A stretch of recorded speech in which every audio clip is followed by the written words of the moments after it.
Good evening. I hope you had a wonderful day. We are in Acts 13. Just to piggyback from the story that I told you about last night about the young man who panicked and jumped to his death, and his mom was en route to try to save him, from being in trouble in school because he did something stupid.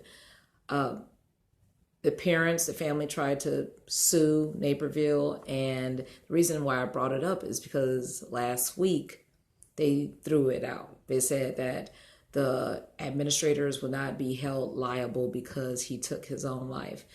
So what am I saying? Of course, the enemy is, I know, probably plaguing that mother like, oh, if only I drove faster, I could have saved my son. If only I would have done this. And that would be the satanic influences who's accusing her. So I don't know, maybe she's listening, but no, if you were listening to the Lord, you were trying to save your son, you have peace. If you prayed about it and know that you had, the intentions of saving your son. The same thing happened to a young man. It was in one state, and he got on punishment with his parents. And I can't remember, he might have been 11 years old, and it was not during the polar vortex, but he got on punishment and he went outside and he said, I ran away, right? So he ran away in the snow, and guess what? He stayed out there for 4 days or something. After the 5th day, they found him frozen to death. And I know those parents are like, oh, if only we never, put him in punishment. No, God knew that it would happen. And like I said, parents are held accountable, right? If the young man was doing something rebellious, right? And know that you weren't acting out of frustration, but you were acting out of love. And that's what parents do. They're looking, further down the line as far as their well-being. So don't let the enemy accuse you all or anyone.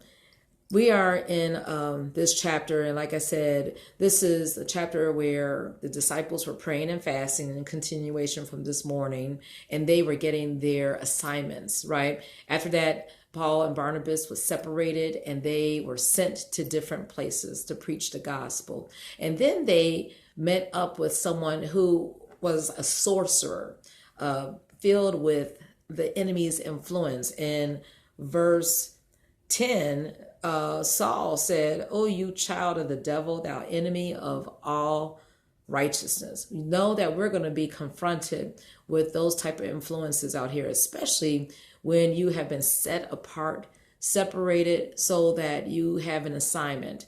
But guess what? Instead of casting this demon out, Saul said, because you are speaking against the people of God, and this man's name was, I won't even say the name right, but Barjesus, Barjesus, too close to Christ's name. But anyway, it says in verse 11 that, behold, the hand of the Lord is upon thee, and thou shalt be blind. He struck him blind, not seeing the sun for a season. And immediately there fell on him darkness, and he went about trying to find someone to help him. So what am I saying? There is power when you are full of the Holy Spirit. When you are really saturating yourself with God's presence, you will be able to walk on scorpions. You'll be able to cast out demonic influences. You will be a game changer out here, but it's only for the glory of God. It's not to remember that person was like, ooh, can I have some of that power so I can make a profit? No, God's going to get the glory. And in verse, what is that? Well, all the verses is talking about how God had a plan. They were commissioned. Saul and Barnabas was commissioned, sent forth to do a work, and know that we are going to be dispatched into the world to, like I said, deal with these heavy burdens, these people who are plagued with depression, right? And remember, Isaiah 58 says that the light shall break forth as the morning, and your health shall speed forth or spring forth speedily.